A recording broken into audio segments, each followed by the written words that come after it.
Nordeste não era pobre por conta de algo intransponível, que a fome não era um fenômeno da natureza, que a falta d'água não era um fenômeno da natureza.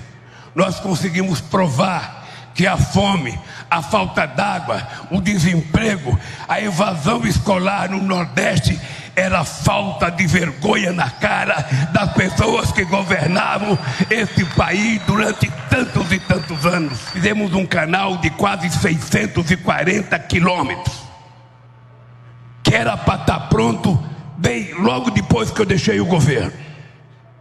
E ele ficou pronto agora.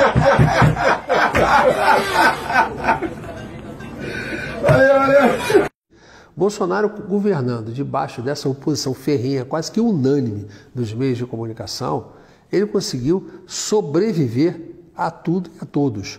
Então, consequentemente, a força que ele demonstrou ser, ela é praticamente uma força imbatível do ponto de vista de você querer ter uma alternativa a essa polarização ao Bolsonaro.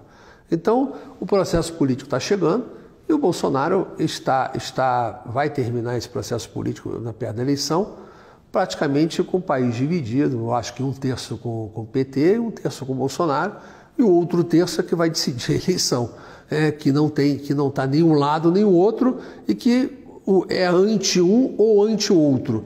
Quem tiver um anti menor ganhará a eleição. Então, eu diria que o Bolsonaro, dentro desse contexto, ele foi um herói.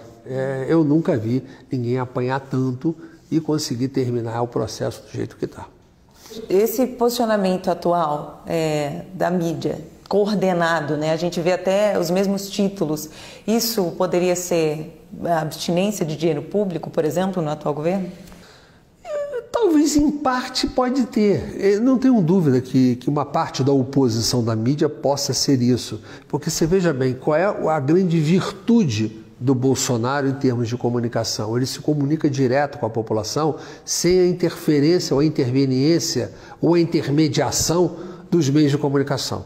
O Bolsonaro desprezou a intermediação dos meios de comunicação, estabelece a sua comunicação direta. Eu acho que essa é a principal motivação da oposição que a mídia o faz por ele. É uma questão que o Bolsonaro, para eles, é como se fosse uma ameaça à sua sobrevivência.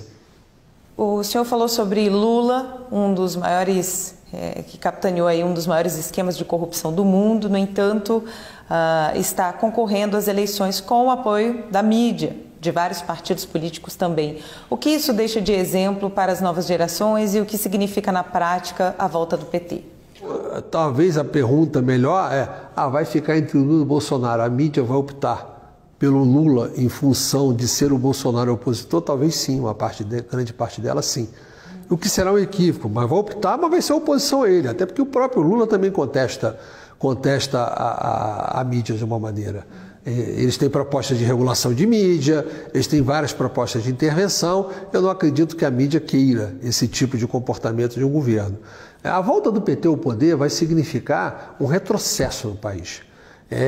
Como eles já estão propondo a revogação das leis trabalhistas, como eles estão propondo uma série de revisões de teto de gastos, coisas que são do controle da responsabilidade fiscal. Já vem o Lula agora defender o aborto, coisa que ele nunca teve coragem de fazer antes nos governos do PT, abertamente.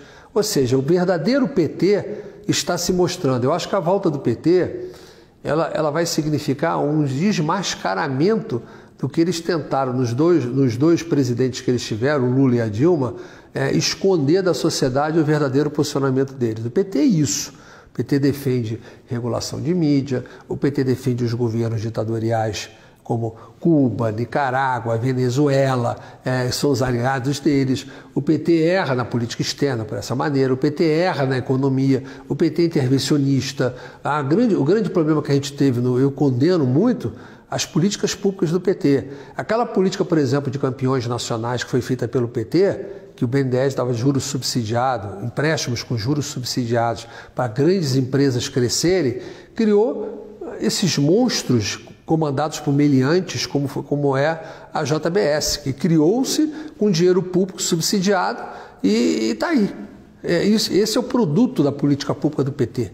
É um dos exemplos que a gente tem como Uai, seu app de vídeos curtos.